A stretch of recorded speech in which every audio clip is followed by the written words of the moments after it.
Good day guys, welcome to Business Start Guide series episode number 7 by Prakaz online. இந்த வீடியோல இந்தியாவோட ஒட்டுமொத்த எக்கனாமியையும் digital மயமாக்குன GST பத்தியும் அது எப்படி ஒர்க் ஆகுது அப்புறம் இப்ப வந்திருக்க நியூ அப்டேட்ஸ் பத்தியும் டீடைலா பார்க்க போறோம். GSTனா குட்ஸ் அண்ட் சர்வீஸ் டாக்ஸ். நீங்க குட்ஸ் சேல் பண்ணும்போது இல்லனா சர்வீஸ் பண்ணும்போது கவர்மெண்ட்டுக்கு பே பண்ற டாக்ஸ் தான் GST. அதாவது கஸ்டமர் கிட்ட இருந்து கலெக்ட் பண்ற டாக்ஸ கவர்மெண்ட்டுக்கு பாஸ் பண்ற சிஸ்டம் தான் GST.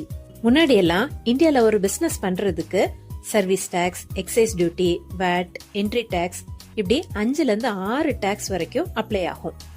2017 ஜூலைல ஒன் நேஷன் ஒன் டாக்ஸ் கான்செப்ட்ல GST இன்ட்ரோடியூஸ் பண்ணாங்க. இதுல என்ன அட்வான்டேஜ்னா எல்லா இன்டைரக்ட் டாக்ஸும் ஒரே GST சிஸ்டம்ல மெர்ஜ் பண்ணிட்டாங்க. சோ இது சிம்பிள், டிரான்ஸ்பரண்ட், இந்தியா ஃபுல்லா ஒரே மாதிரியான டாக்ஸ் ஸ்ட்ரக்சர். GSTல இருக்கிறதுல பெரிய பெனிஃபிட் என்ன தெரியுமா? அதுதான் ITC. நீங்க ஒரு பொருளை வாங்கும் போது கட்டுற டாக்ஸ நீங்க விற்கும் போது கட்ட வேண்டிய டாக்ஸ்ல இருந்து கழிச்சுக்கலாம். அதாவது நீங்க டாக்ஸுக்கு மேல டாக்ஸ் கட்ட வேண்டிய அவசியமே இல்ல. ஸ்மார்ட்டா அட்ஜஸ்ட் பண்ணிட்டு போயிட்டே இருக்கலாம். GSTல 4 டைப்ஸ் இருக்கு. எப்போ எது அப்ளை ஆகும்னு பார்க்கலாம். First CGST, central GST. இது சென்ட்ரல் கவர்மெண்ட்டுக்கு போற டாக்ஸ். சேம் ஸ்டேட்ல சேல் நடந்தா CGST அப்ளை ஆகும். Second SGST, state GST. இது ஸ்டேட் கவர்மெண்ட்டுக்கு போற டாக்ஸ்.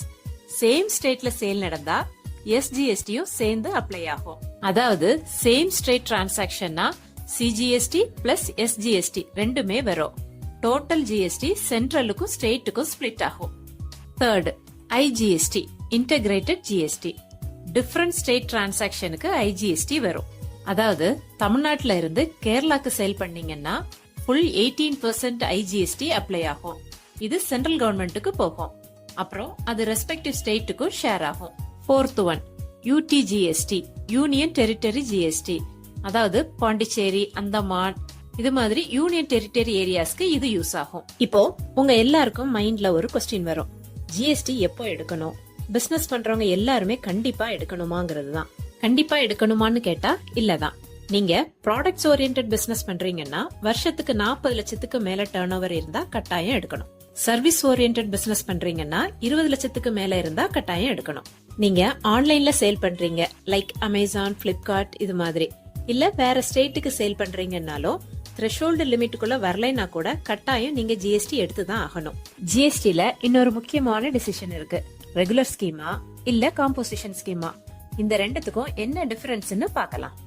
ரெகுலர் ஸ்கீம் இதுதான் ஸ்டாண்டர்ட் GST சிஸ்டம். இது எல்லா பிசினஸ்க்கும் சூட்டபிள் ஆகும்.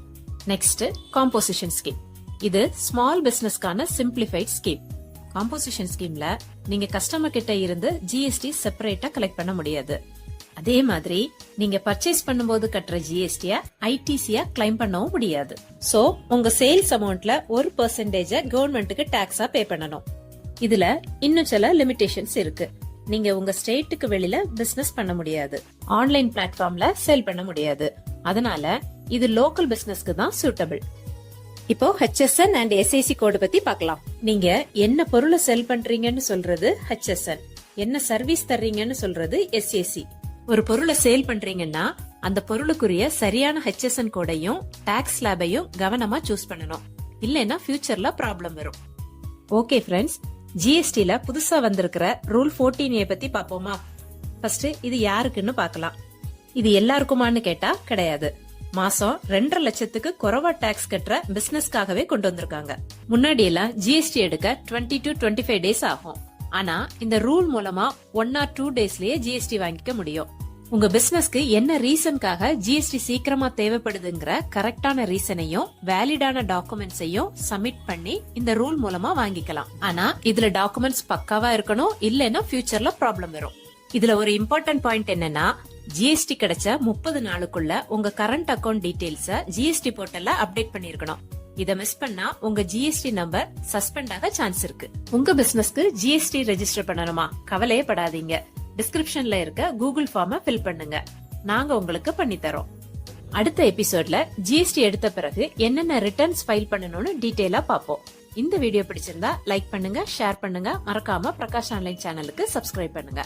Thanks for watching. Stay tuned for next episode.